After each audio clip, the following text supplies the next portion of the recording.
Kenobi. Kenobi!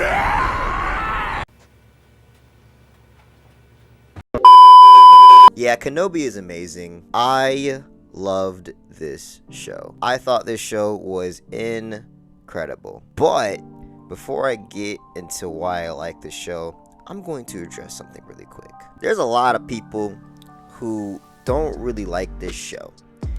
And I've seen the dialogue, why they don't like it, and I really just do not get it. There are people who don't like this show because Hayden Christensen is being misused, or this didn't happen, or this or that didn't happen. Certain things didn't happen that they wanted to, and that's why they kind of think this show is bad.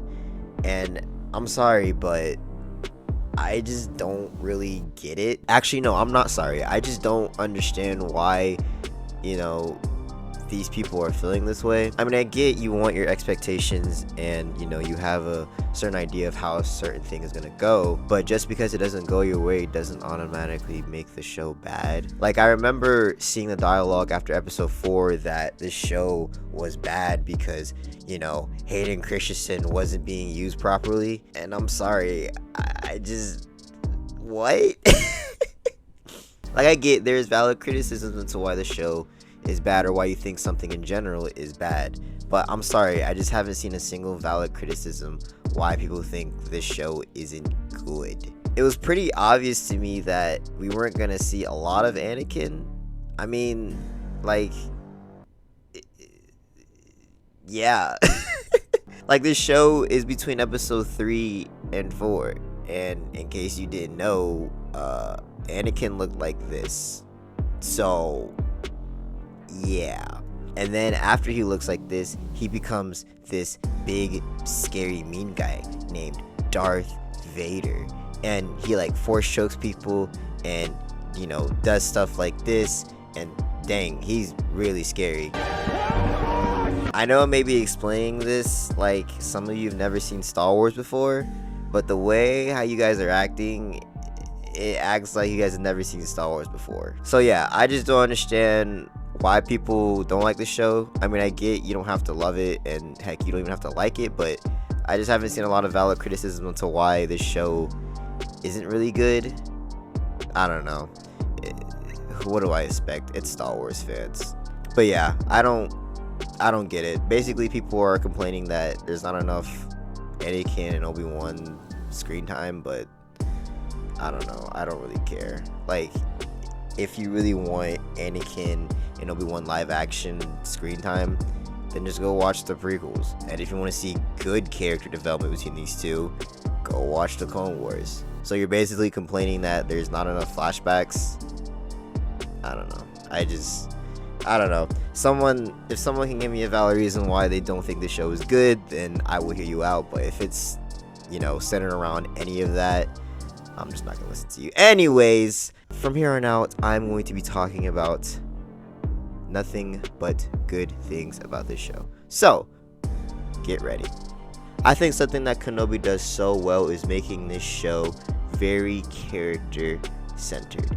And something that I like in a show or a movie is when a character is done right. If the story is surrounded by a character and, we see that person grow and we see what's going through their mind, I personally love those type of stories. And now that I'm thinking about it, I think this show is getting that Iron Man 3 Star Wars Han Solo vibe. When Solo and Iron Man 3 came out, people didn't really love it because it's not centered around a bigger picture in their respective universes. They're kind of just solo movies. And this show isn't really connected to a bigger grand scheme of things in the Star Wars universe. While yes, there are connections to, episode 3 and episode 4, it's still centered around a single character, and that is Obi-Wan. So I think people had this expectation of it being the prequels done right in their minds, and it wasn't, and it kind of made people upset.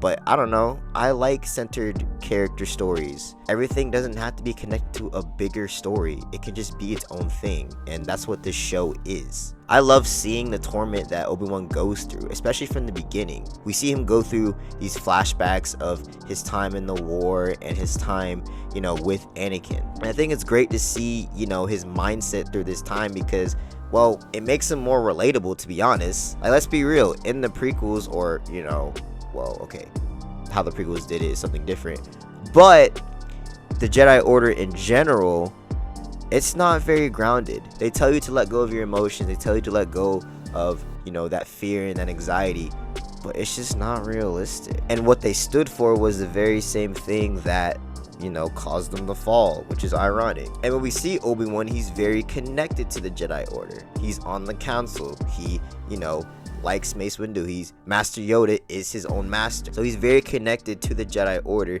So for him to go through these flashbacks and having this fear and this guilt carried with him, it's very new to him, and it gives him a new layer. We do see some of this in the Clone Wars, but in the Clone Wars he's still tied to the Jedi Council.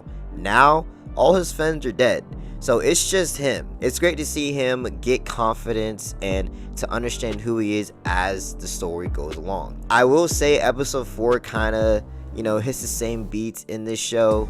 We already saw Leia get captured. Now we gotta watch her, get uncaptured. But I think that episode does a great job of showing Obi-Wan gaining confidence as he uses lightsaber to get Leia, and he has to trust people again.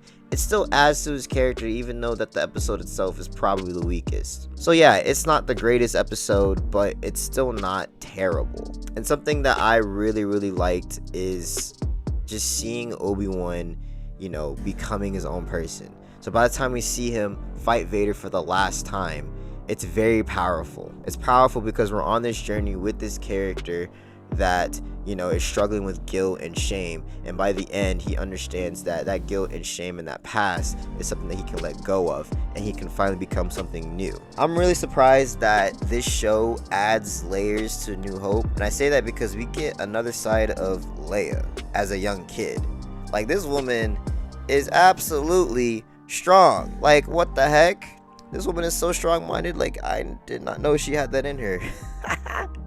It's crazy. And then we see a little bit of Luke. We see how he's, this person with an open mind and very adventurous. We see that a little bit, and again, I think that's really cool. And just to see the dynamic between Obi-Wan and Leia, again, adds layers to New Hope, because when Leia calls out to Obi-Wan to come and save her, we can see the connection there. We can see why Leia calls out to Obi-Wan, because they obviously have a history, and this is the history that we are seeing. So yeah, the show just does a great job of adding layers to A New Hope without it being too obvious, and I just really like that. And can I just say, Darth Vader is the scariest dude on the planet. Man, every time I saw this dude on screen, I'm like, dang, that's a scary dude.